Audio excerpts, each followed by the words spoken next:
Good afternoon, ladies and gentlemen, and welcome to Conversations with the C-Suite, Powering Global Recovery and Change. This is a virtual conference of the World Affairs Councils of America, and my name is Bill Clifford, President and CEO of WACA. We're delighted to have three CEOs of prominent Fortune 500 companies in the United States, one in health, one in technology, and one in banking. Today, we start with the topic, navigating the pandemic. How does a company like Boston Scientific address the needs of an evolving healthcare landscape, and especially in a time of COVID? What does it do to improve patient outcomes while increasing healthcare, economic efficiency, and access to healthcare? Boston Scientific is a manufacturer of medical devices used in an array of interventional medical specialties. The company went public through an IPO in 1992, and since then, in addition to its very well-known Taxus stent, a drug-diluting stent used to open clogged arteries, it has manufactured many more transformational devices. We'll hear about those. Boston Scientific is one of about 16 Massachusetts-based companies in the Fortune 500 list. And speaking of lists, many have recognized the company for several important things. For example, Glassdoor includes it among 100 companies in its 2019 Best Places to Work list based on employees assessment. Forbes, Bloomberg, and Working Mother magazines recognize the company for its diversity. And in 2019, the Human Rights Campaign elected Boston Scientific to its Best Place to Work for LGBTQ Equality list. We're here with Mike Mahoney. He joined Boston Scientific in 2011 as CEO, and he serves on the company's board of directors. He has brought many products to market and under his leadership has acquired many companies, including in 2018, BTG, a UK medical device maker, for $4.2 billion. Mike previously was worldwide chairman for Johnson & Johnson's orthopedics and neurosciences business. He began his career at General Electric Medical Systems. He serves on the boards of Baxter International and the Boys and Girls Clubs of Boston, and he's chair of the Board of Governors of the Boston College CEO Club and the American Heart Association's CEO Roundtable. Welcome, Mike, to being here. And also, we have Colette Phillips, my good friend and former comrade in arms when I was at World Boston, a WACA affiliate. Colette is CEO of Colette Phillips Communications, and she is a public relations and marketing maven. She has taught that subject as well at many universities in the Boston area, including her alma mater, Emerson College. She's been recognized for so many things as a community leader and received many honors. She sits on many boards, including that of Eastern Bank and the Massachusetts General Hospital. Colette, I'm so glad you could be here to carry on this interview with Mike Mahoney. We're all anxious to hear this discussion. Thank you very much. Thank you very much, Bill. And I'm delighted to be here with Mike. I'm delighted to be here with you, Colette. Mike, you have had quite the illustrious career, and I have to tell you that doing my research on you, I discovered that you are truly a transformational leader. And so I would love to hear you share your lessons learned along this journey as you have climbed up the corporate ladder. Lessons learned and climbing up the corporate ladder. Well, my kids and family wouldn't give me such glowing reports. They think I'm just pretty much an average dad and bad golf player, but I try hard. So the ego definitely gets kept in check for sure. That's true. I don't know. Lessons learned, climb up the corporate ladder. We get this question a lot from different younger employees.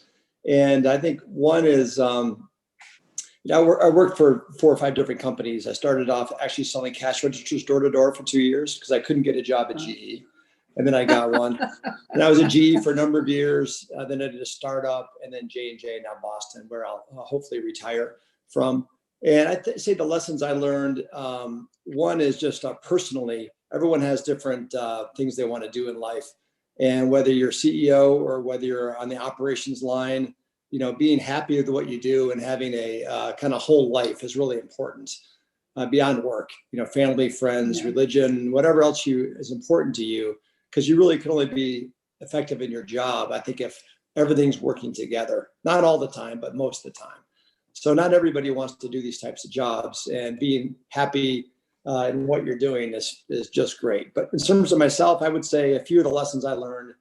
One is performance does matter, and delivering good results or great results, hopefully, is always important for investors, and also credibility.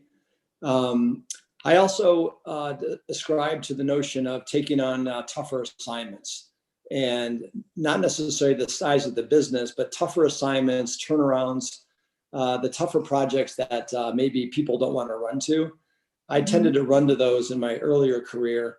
In Boston was kind of similar when I first joined, because I always felt it was a challenge. And if you do it well, you're able to bet you'll learn more, and you actually differentiate yourself. Besides learning on your own, you'll differentiate yourself in the eyes of other maybe upper management, and taking on those. And along with that, though, it's always about being a team player. I love business because I'm really bad at individual sports, and I was better at team sports because I could kind of hide my weaknesses in team sports.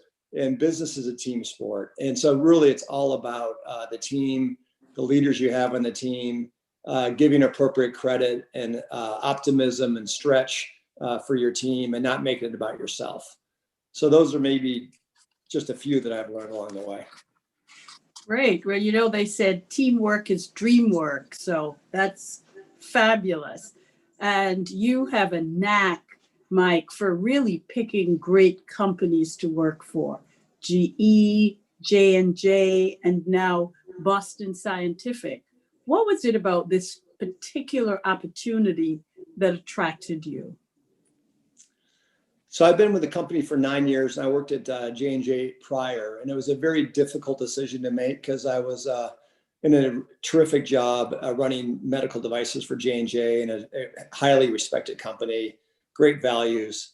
And the Boston Scientific job came open, and what attracted it to me was I felt like I was ready to take on a role like this based on the previous experiences. So one, I had confidence in my ability to do it. Secondly, and to be very transparent, when I joined 9 years ago, the company wasn't doing so well. It was actually had negative growth for multiple years in a row, and the market cap was down to about $5 billion. And I think if the company was doing great, they probably wouldn't have hired me, because somebody else more experienced would have wanted the job. So at the time, it really was considered a turnaround. And I felt like it was a great challenge, back to your previous question. It had a great brand name, great technology, but it was in a serious funk. And I really had a long-term outlook. I joined when I was 46. And so I knew the turnaround would take some time. So I had a bit more patience and a longer-term view, even though Wall Street doesn't want to hear that. And I just viewed it as a great challenge to help turn the company around with a new team. And I got to stay in New England, which I love. Didn't really want to move to New Jersey at the time. And so it worked out professionally and personally. And I certainly don't regret it. It's been a great 9 years here. Well, you have done quite the job, because this company is performing well, even during a pandemic and an economic downturn. So kudos to you, Mike. Tell us a little more about Boston Scientific, who they are, Sure. all of. Happy to. So I won't take too much time here, because I could on that one. So what we are is we're a medical technology company, and we are an interventional medicine company. And so we're typically not a surgery company. So if you have a valve that needs replacing your heart, or an endoscopy procedure, it's less invasive procedures using medical technology, where typically a patient might spend one night in the hospital, or maybe go home the same day. The basic company, our theme is advancing science for life. Mm-hmm. So we're a high-tech company. We have a market cap financially, about $55 billion market cap. We'll do about 11 billion in sales. We're in about 135 countries, and we have 7 different divisions. And they all leverage each other in terms of capabilities of innovation and R&D and digital capabilities. And those divisions include everything from urology and women's health to a division called neuromodulation, which helps with patients with severe pain and Parkinson's disease. We're doing clinical work in stroke and Alzheimer's. We have a big endoscopy business. We call that butts and guts division, but that's our biggest division. We have a very large interventional cardiology division, like products like coronary stents, structural heart valves for replace your aortic valve. We have a big electrical business for your heart. So many patients have AFib. So we make pacemakers, defibrillators, we treat atrial fibrillation. So the 7 divisions, they're all interventional medicine that treat different parts of the body. And it's very much a heavy R&D business. We spend about over $1 billion a year in research and development. And we have a pretty active venture portfolio where we invest in companies and we do acquisitions. And it's a pleasure to help lead the company. Doing a great job. And you're the leader of a global company with workforces in the tens of thousands across the globe. And so what is your biggest challenge right now leading through a pandemic? The challenge is now a bit different than it was 6 months ago. 6 months ago, it was all about, protecting our employees, business continuity. How do we make sure the company is liquid financially? And then we also did a lot to give back and try to help the cause. So that was kind of over the past 6 months. The biggest challenge right now, I would say from a business perspective, continues to be uncertainty. And so the hospitals and doctors, who are the real heroes out there, they get a lot of news attention early on, but they're the ones that are fighting COVID every day. But they're also doing elective procedures. So during the heart of the pandemic, elective procedures essentially stopped for about 6 weeks. And obviously the business impact was incredible. But now that's recovered quite a bit, but not quite normal. But it's really the uncertainty going forward and how to plan for that. So the challenge is not as big now as it was 4, 5, 6 months ago. But it's really the uncertainty as to how quickly will the business return, which it has. But then going forward, what the impacts of COVID will be in managing the business through there. So I would say the uncertainty level is certainly reduced versus what it was 6 months ago. So tell me a little about how you have navigated this pandemic in the face of employers are now coming back. And so what kind of measures have you taken to protect them?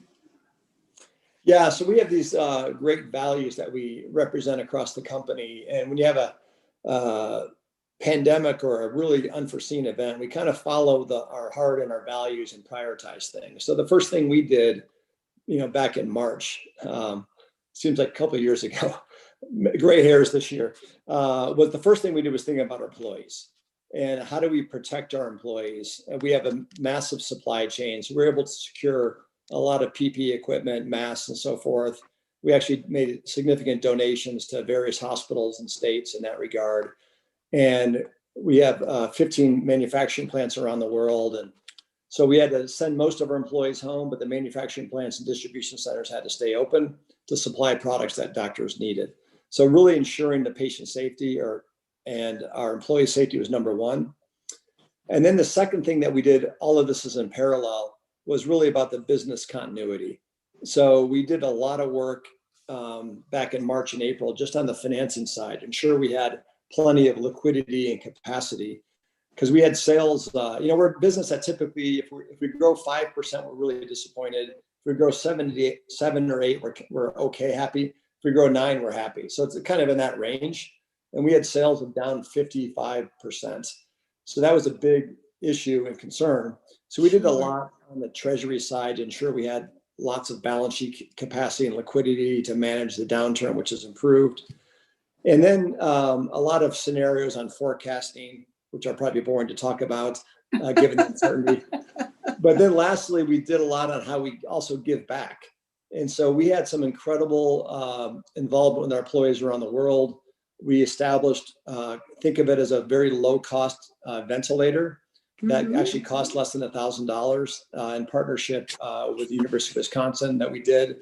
And that low cost ventilator is now being stored in stockpile in the US as well as many emerging markets around the world. The team did an incredible job of building face shields, over 1 million of them, to help out. So we want to essentially protect our employees. We continue to drive the business continuity and scenarios there, but also it's important to myself and our employees to give back along the way. And so we did quite a bit to ensure that we were part of the solution, not just on the sidelines, because we're not a company that was built for a pandemic. We don't make vaccines. Right. We don't make ventilators. Exactly. So some companies benefit from a pandemic based on their product mix. Others don't. Right. And when you make devices for elective surgeries or procedures, you really aren't on the right side of that. So that's how we try to prioritize things. Well, I'm going to invite people, if you have questions for Mike, please feel free to put them in the chat box in your YouTube. And Mike, I want to thank you. I think one of the things that a pandemic or a disaster or crisis tend to do is it brings out the best in people. And I want to thank you for the work you and your colleagues at Boston Scientific has done to really, as you say, give back to the community. So thank you for that. I'm going to ask, what is the biggest lesson you have learned from this pandemic? I think I already knew it, but it was maybe massively enhanced. And it's really just the resiliency and the power of your team when your backs are to the wall. And so we're very much a global company. And so the learnings from our China team helped. The learnings from our teams in Italy helped. The US helped. And so really, I think just the teamwork around the company has actually enhanced, even though most people are working from home. And the ability for people to adapt and be creative with solutions within the company, not only to ensure that we're stronger coming out of the pandemic, to keep our product pipeline in place, and then to also give back, as you said, in many different ways. So I think it's just the power of culture and teamwork and the togetherness. Because lots of business lessons on manufacturing and all kinds of stuff. But it's just really that I'm a huge believer in culture and engagement. And I think because we're a company that's puts that front and center, it allowed our team the empowerment and the ability to do some of the things that we've done. Thank you. I was going to say that we are in unprecedented times, and I like to say that we're in the midst of two pandemics, the COVID-19 and racial reckoning. And again, I want to commend you and Boston Scientific for really taking a visible stance on racism and racial inequality.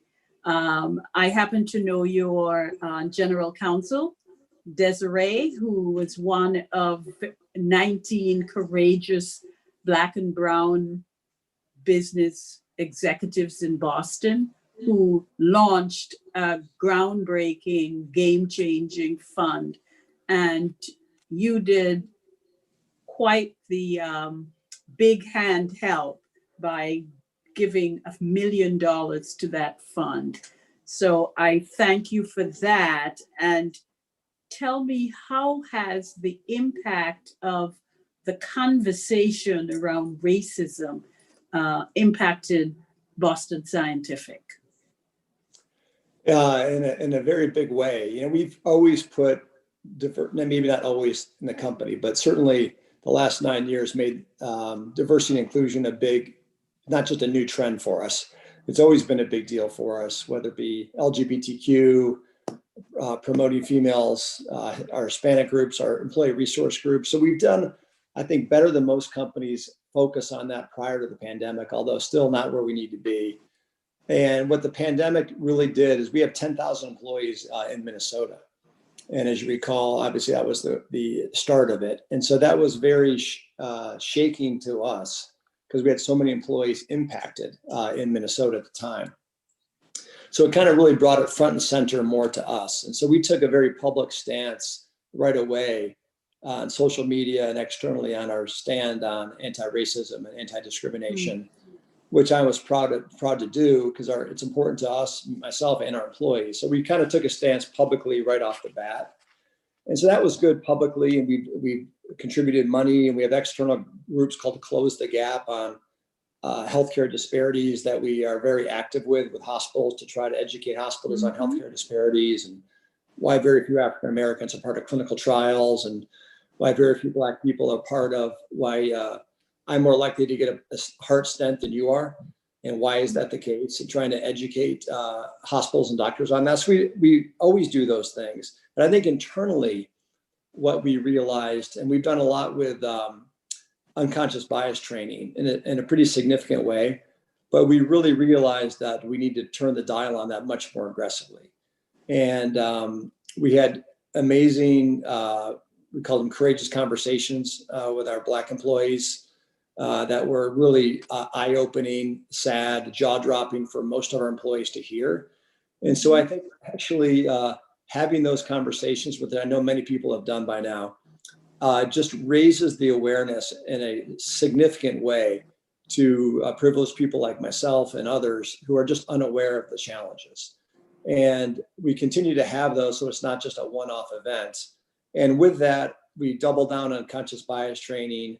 We're doubling down on we have very specific public diversity goals, and we've enhanced those. And we're really just looking at an internal self-reflection on why is it that our Black employees are promoted less than our white employees? Why is so we do pretty well with compensation disparity. We're pretty much in line there with men and women, which is good. So we do a lot of great things in the company, but our focus on our Black talent is certainly being dialed up. But maybe as important to that is just the awareness and unconscious bias that we all have, and really making that our program, not just a one-time event. I so applaud you for this, because as someone who consults with CEOs and C-suite executives around diversity and inclusion, having the CEO lead the charge sends a totally different message.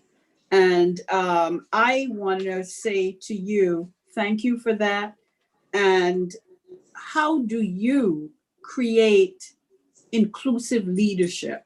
Because I don't know, I don't think the rest of our audience know this, but Desiree, who is one of the highest ranking women and people of color at Boston Scientific, happens to be an African-American woman, and she's the general counsel, which is not something we see frequently in corporate America. So that starts with you, Mike. So share that. Well, she's really talented. That's why. Very talented. That's the first reason she's in the job. And sharp. Thank you for saying that, because often people think that if you're a person of color in a position, you got it because of your color and not your talent. So thank you for saying that. Yep. So I'm sorry, was there a question? Yeah, I was asking. My ADD kicks in sometimes. I forgot the question. Building inclusive leadership, which you seem to be very committed to. I'm very committed to it. We certainly have not cracked the code on that, and nor have I personally on that. But I'm aware of it, and we're all trying. And so we certainly don't have all the answers, but we make it a big focus area. And so it starts with improving the diversity of your team. And so over the years, and as you said, it starts with the top. So we've done a great job of enhancing the diversity of our board of directors. And so that's a reflection of what's important to myself and the team. So we have a very strongly diverse board of directors, which therefore you get better ideas from. And our leadership team, again, starts with the top, is improving in that area, but we still have some improvement to make. And so I think it's important that I set the right example with our board of directors the presidents and the global leaders and our key functional leaders. And then we make it a priority. We have these employee resource groups like many companies have. Yes. But they're sponsored by somebody on the executive committee, and it's really not a check the box task list for them. So they're measured on their participation. They want to be part of it. They take it very personally. We hear from our employee resource group leaders around the world frequently. They tell us what we're doing well, what we could improve on. And so we just try to keep it very much part of our business process, like we would our forecasting or cost cutting or R&D. And so we try to make it more part of our business process. On our employee resource groups, we measure how we're doing. We've improved quite a bit in our women leadership across the company, but there are other areas where we're not having improved, moved the needle like we have. So we just keep it front and center as part of our business, because we know the more diverse our team, the better the financial results, the better employee engagement. And, I think when you expose yourself in your life to more diversity, you realize the challenges that people face, and makes you more aware. And we try to have our employees more in tune to that. And so I think the answer is we try to make it more part of our business process, which sounds really boring, but that's what we do. No, Mike, you're definitely a white guy who can jump. So, well, a long time ago, not now. We know that tackling the root causes of racism will require supporting change outside of the walls of Boston Scientific. Can you share with us how has your company support efforts to address systemic racism in our society? Yeah, so one that I'm proud of that we've been doing, actually started before I got here, and we've accelerated, is this thing called Close the Gap. So I think it's not, so this is not a new thing. And so this disparity of who gets procedures, awareness of procedures, lack of diversity in clinical trials is a big deal.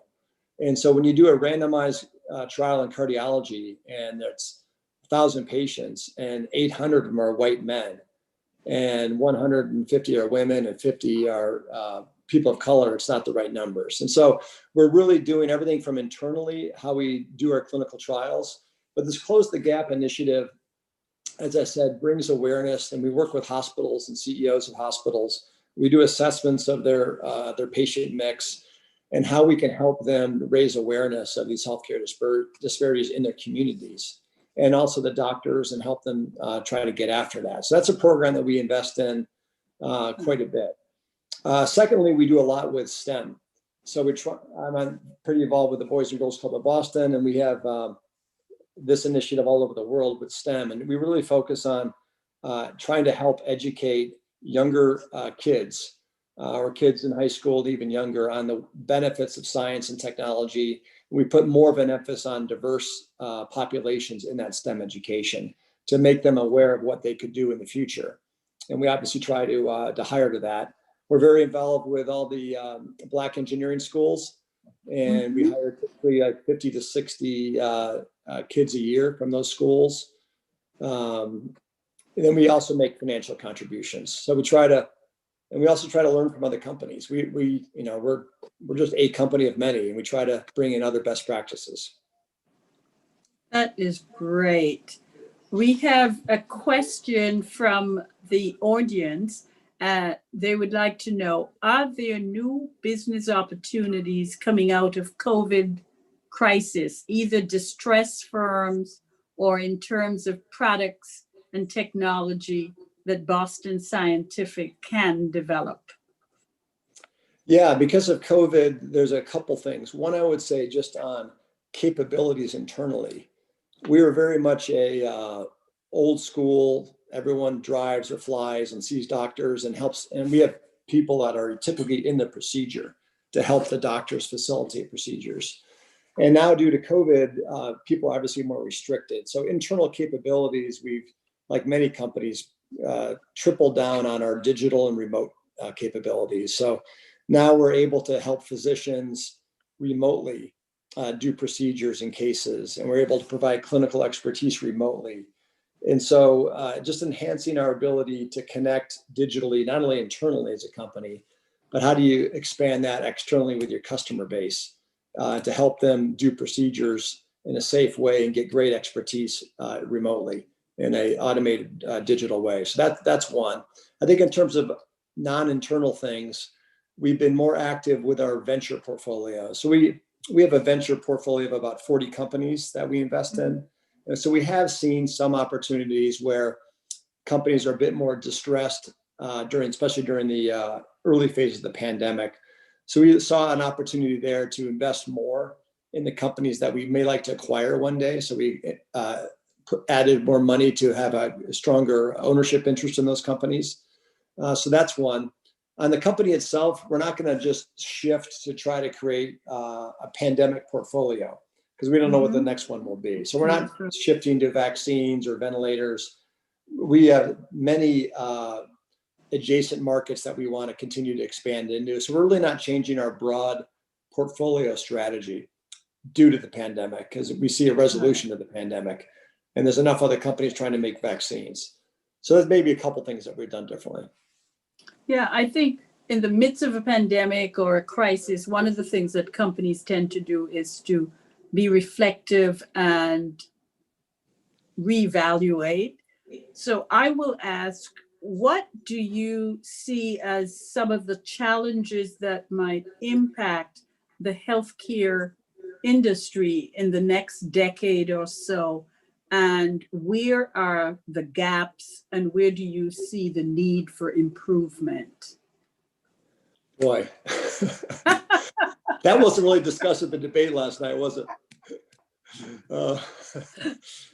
It's a big question. You know, it really depends on which market in the world you're speaking. I would say the common theme across the world is the demand for healthcare continues to increase, you know, with an aging population that lives longer. Absolutely. And so the demand is increasing each year, which is good from a business standpoint. So hospitals are under duress because of the increased demand and the cost pressure. And in the US, we spend, I don't know, what is it, 20 cents on the dollar almost on healthcare.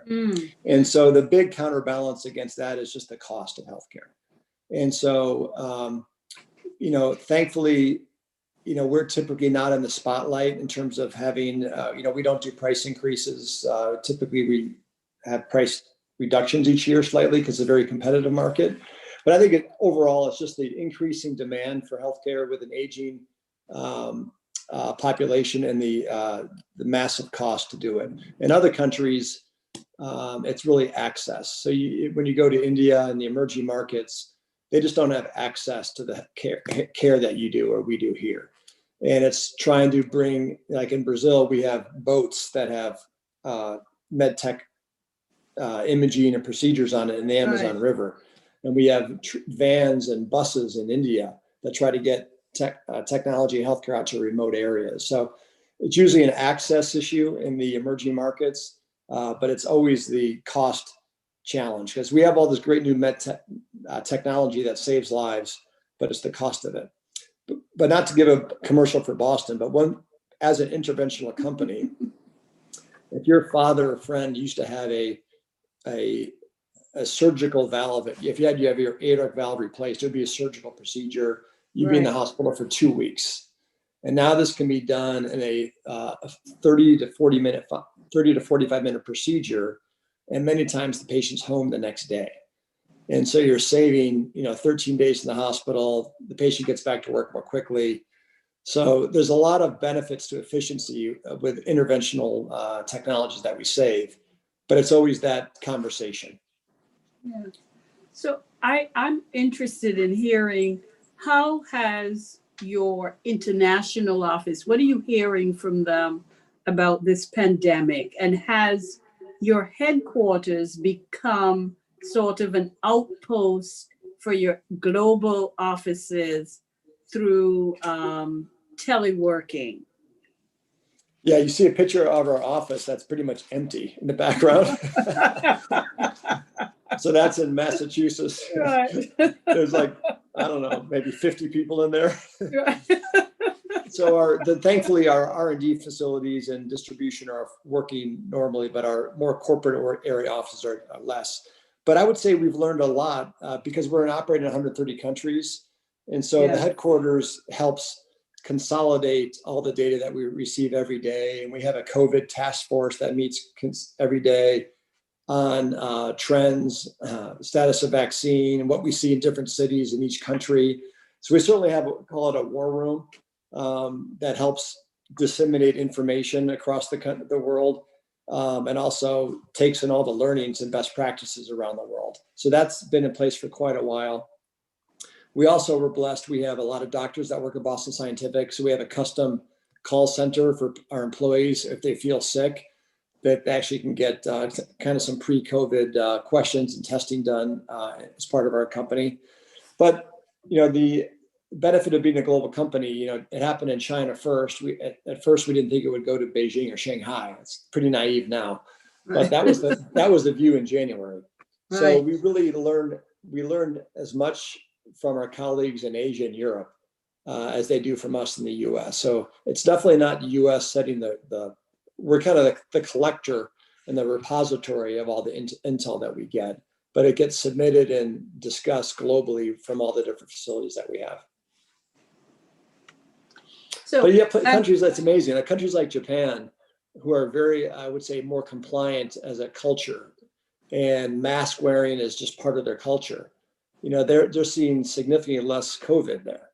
And so you see all these different trends depending on what country and the kind of the behaviors that are part of the culture. It certainly varies country to country. That's very interesting. So tell me about what is the conversation at Boston Scientific about sort of the state of public health, government leadership, the wearing of face masks, not wearing face masks. Are there conversations that your employees are having internally about this?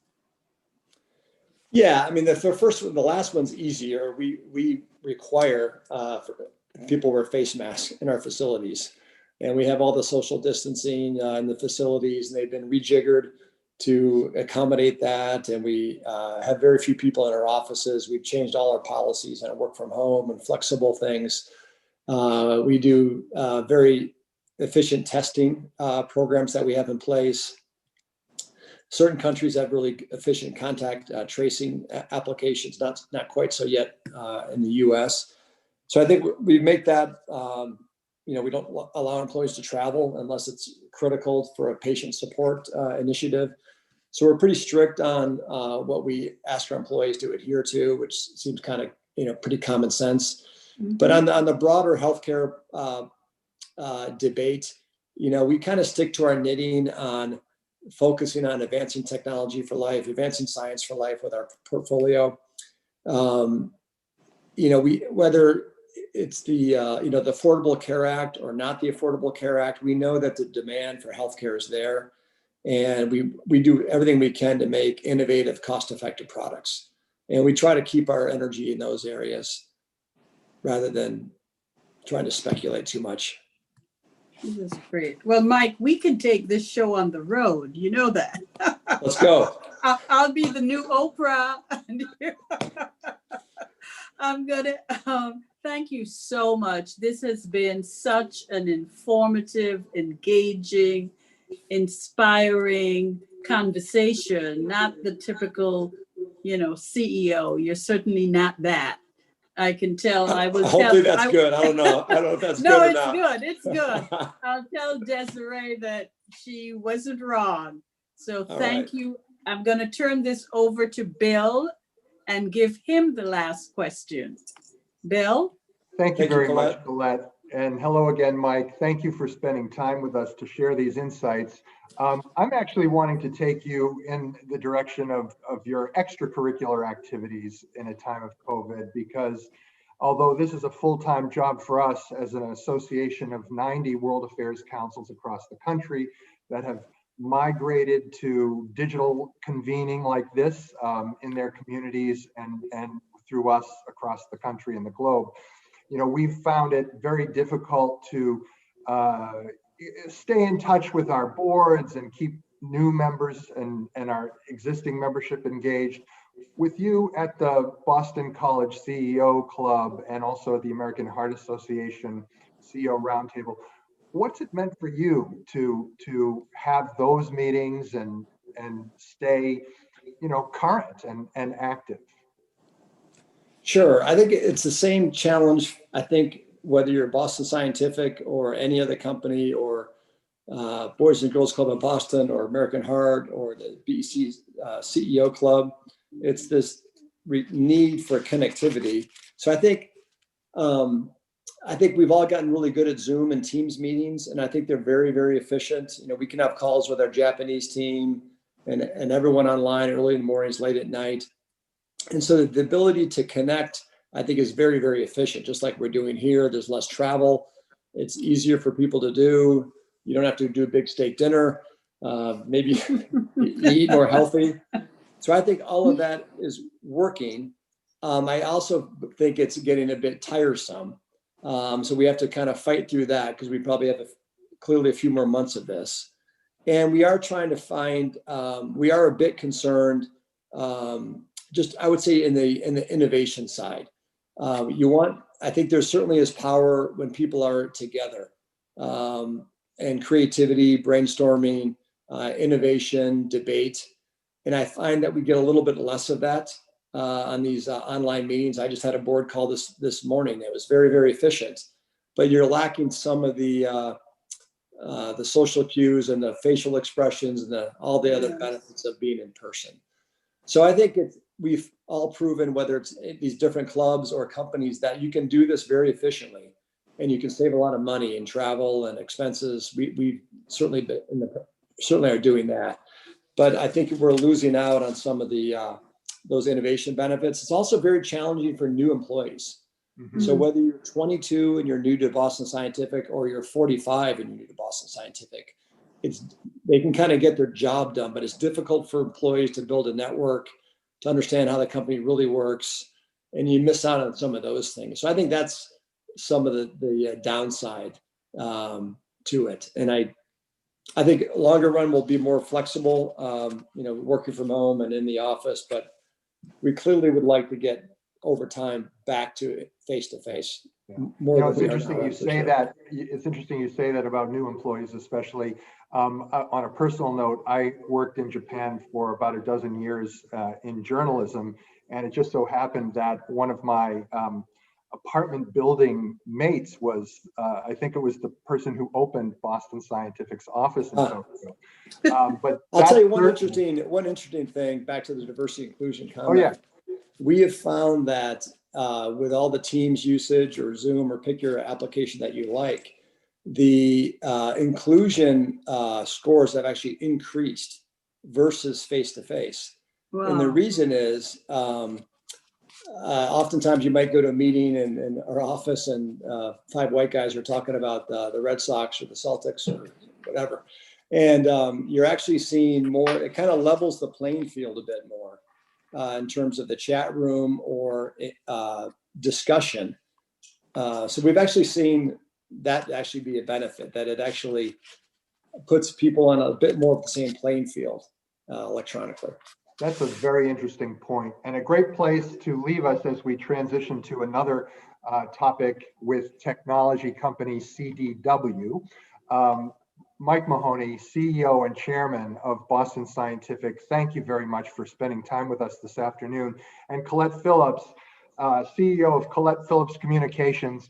I neglected to mention in the introduction that she also founded and continues to lead Get Connected, one of the best networking organizations in the city of Boston, recognized for across the metro region and in New England.